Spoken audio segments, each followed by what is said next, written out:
Welcome back to the Great Books Quest. Today we're going to be going over Lysistrata.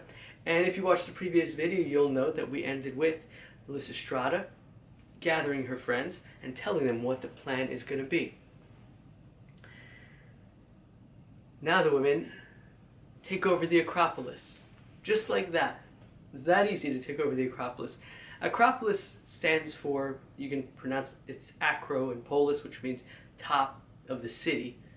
And it's a very important place. If it's the top of the city, it's one of the most important places. That's where you have the temple, the Parthenon, where they made sacrifices in the Greek religions. So, the women take over the Acropolis somehow, and the men hear of it, and obviously they're not too pleased about it.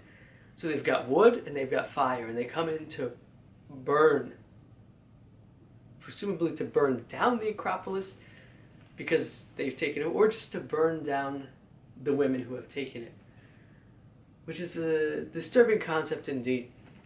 So they set the fire, and the women smell it. They're in the Acropolis, and they smell the fire burning outside, so they gather a bunch of water, and they pour it on the men and the fire. The men are freezing cold, and the fire is extinguished. Women win that battle very easily.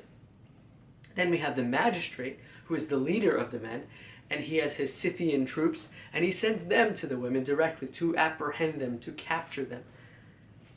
And he doesn't succeed. First they try to burn them, then they try to capture them.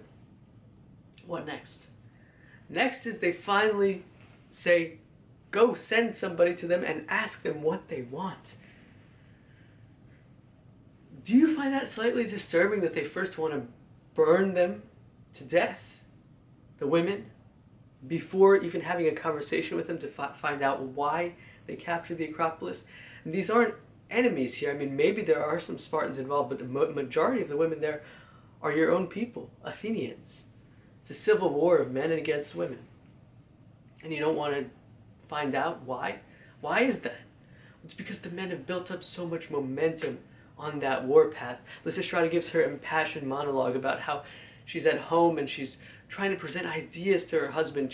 Her husband comes back and tells her about the politics, about the war, about how things are going, and it hurts her heart because she knows that the men are going into more and more destructive actions over time. And she's trying to give advice to try to undo all of this damage. But the men have built up so much momentum, and when you've built up so much momentum on a certain path, and somebody tries to get you to turn around, and you're just steamrolling down, you would rather kill them. You would rather silence their voice rather than hear what they have to say. Because the moment you hear what they have to say, then you have to think about changing. You have to think, oh, wait a second, maybe I'm not 100% right, maybe I've been wrong about some things. And that's a very hard thing to do, especially when you're in warfare and there are many lives at stake, to turn around and go down a different path. The men are not with that. It's going to take a lot more, as we'll see. It's going to take a lot of suffering for them to make peace, but we'll see if Lysistrata can do it. So I'll see you in the next one. Take care.